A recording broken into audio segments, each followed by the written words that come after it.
Салом дӯстони азиз, хуш омадед ба канали мо. Ин обзор аст аз мағозаи Самбой ТВ Екатеринбург, Самбои дуюм, Самбой салон связ. Бародарини азиз, дар ин ҷо мо магазин нав кушодем. Дар ин ҷо билайн симкартаҳо аст, копия ва МТС подключения ва ғайраҳо. Дӯстони азиз, медарем ин магазина ба пуррагӣ тамошо мекунем.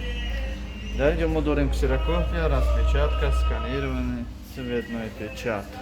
Медроем дар ин магазин, мебинем чӣ дора. Магазини мо ҳамагӣ 21 квадрат аст. Дар ин дарш аллакай рекламаи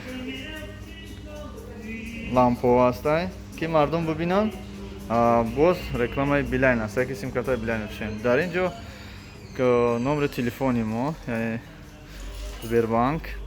Продавец аниқ аст ки продавец худи ман. Аз дар омадан дар ин ҷо мебинед наушникҳора. Тамоми наушникҳо ҳаст. Ана ай вакууми беспроводной ва iPod.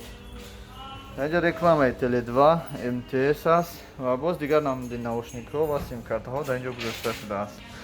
Дар ин ҷо дорем принтер, дорем компютер ва савдогари ёрдамчии савдогаре ки 24 соат бозӣ мекунад. Дӯстони азиз, медарем аз тарафи дарун мебинем. Дар ин ҷо селфи палкҳо гузошта шудааст ва аксессуарҳое ки барои USB кабел ҳастанд, ман хеле даста истифода мебарам. Калонко ҳастанд.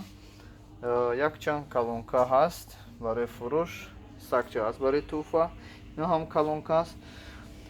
Боз як дусе намуди дигар калонко ҳаст ки барои баъзе одамҳо бисёртар дар кор мешавад. Дӯстони азиз, ва боз барои чунин нафароне ки ман нишон дадам ки 24 соат бозӣ мекунанд, барои бозӣ кардани онҳо чунин ҷойстикҳо баромадаги аст ки ана инҷа повербанк дорад. Ман ина меҷӯхем.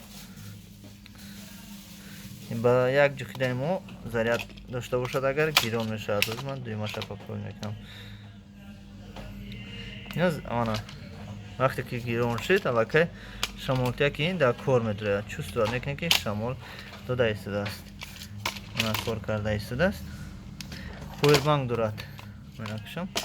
Дар ин ҷо маълум аст, мана чихеле ки шумо бинем, батарей дорад.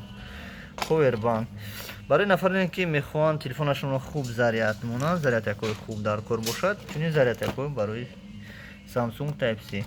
Ва барои нафароне ки мақсад ба фарзандони худ мехоҳанд ки телефонашон аз дастшон наафтад, чунин попсико мехаранд. Попсокер мегӯянд инора. Боз чӣ дорем дар ин ҷо?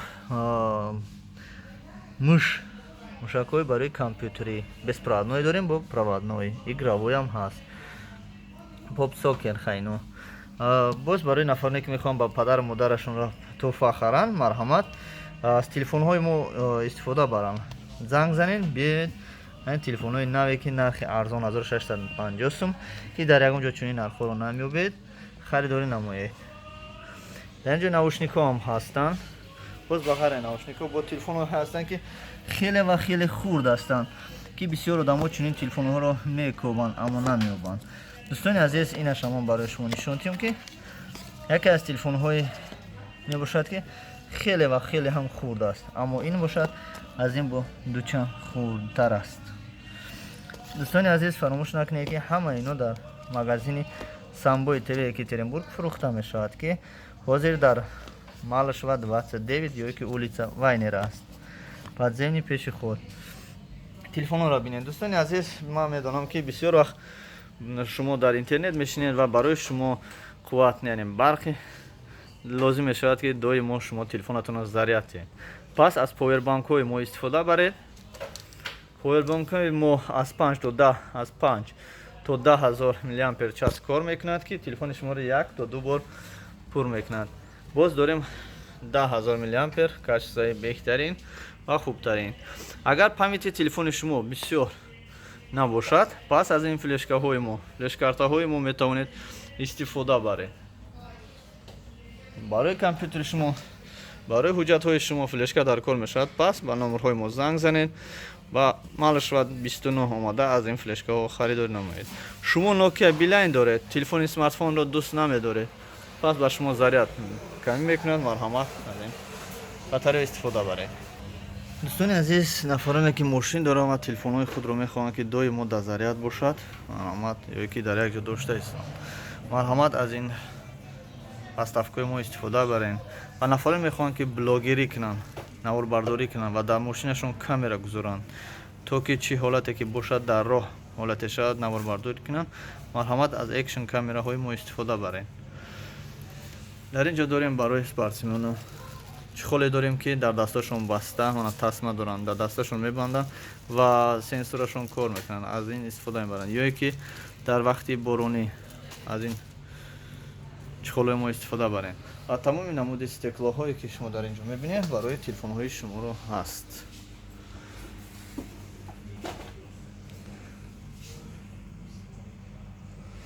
من دوستان عزیز، چخولی که شما دیده ایستاده، تمام نمود استکلا رو ما آماده ساختیم برای تلفن های شما.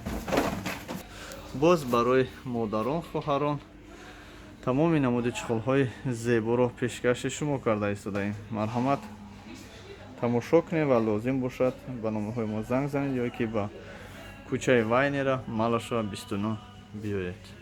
در اینجا باز наушник های هست که безпроводной و проводной наушник های کلان. و تمام نمود зарядک ها، کابل ها، USB کابل ها برای تلفن های شما.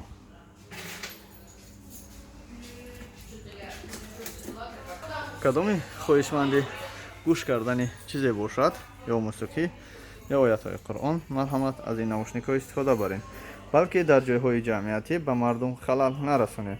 و سلفی پالکوی که شما دیده ایستادیم برای شما شاید لازم شود، مرحمت و نامه های ما زنگ زنید، در واتساپ نویسید هر اون چیزی که شما لازم باشد. دوستان عزیز، شما در تیک تاک، در اینستاگرام، در یوتیوب نواربرداری را دوست می‌دارید، مرحمت از این لامپه های ما استفاده برید. تمام نمود رزمیرش و نرخش برای شما دسترس است.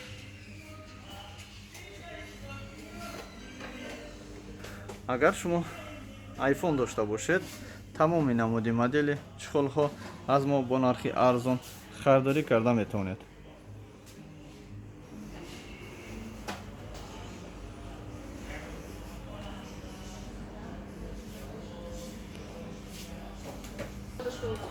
دوستان عزیز، این است مغازه سامبوی در شهر یکاترینبورگ.